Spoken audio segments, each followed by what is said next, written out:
taking a look at that little combination we worked on in the drop-in class. It had 4 different 8 counts. Our first 8 count had to do with a grapevine, but it was really just a very short partial grapevine. When we grapevine, normally we step across and then out and behind, out, and we just keep going. Well, this one was so short, really we're just stepping across in the front, and in this case I'm going right over left, stepping out with my left foot, stepping behind with my right foot, and then I'm leaving my weight on the right foot so that my left leg is free with no weight on it. So the first part of that 8 count was 1, 2, 3, 4 is just a pause and know that the weight is off of that left. And then our 5, 6, 7, 8 came from our hip circles on just the one side. So this one is a vertical instead of horizontal. We're coming up, back, down, and around. And we're doing that twice to fill out the 5, 6, 7, 8.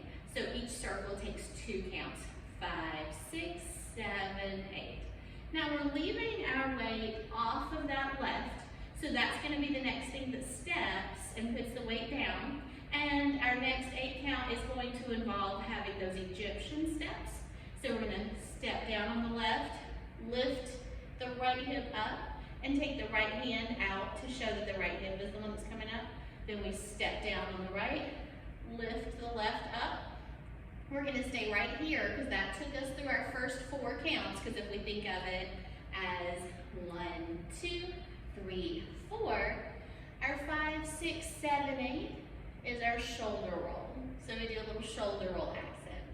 Now my weight is still off of my left leg, so that's the one that's going to be traveling first. We're going to do a 3-point turn back to our left.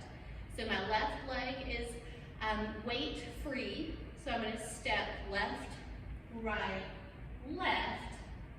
That's going to be the first part of our next 8 count. So 1, 2, 3. 4 kind of just gets you ready to get into your hip circle. And the accent for the 5, 6, 7, 8 is a big old hip circle around. And you can really take your time with it because you've got 5, 6, 7, 8 to get there. And if you started in on it on the 4, it wouldn't be that big of a deal. You just have even more time. All right, our last 8 count is going to have to do with walking hip circles. So we're getting our hips moving in a circle in the clockwise direction. We're going to be going to our right, and this time instead of using the first 4, we're actually going to use the first 6 of the 8 count. We're going to go 1, 2, 3, 4, 5, 6, which was just 3 circles around, and then our 7, 8 is just going to be a roll up. So when I roll up, I tuck up my pelvis, I squeeze in my abs, and then I lift my chest at the end. So we just roll up.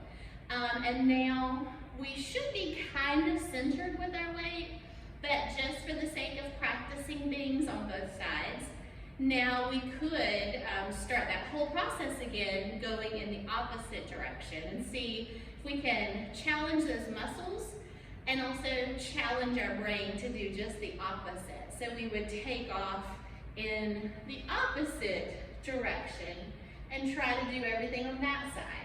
So let's see what all of that will look like to just a nice repetitive beat.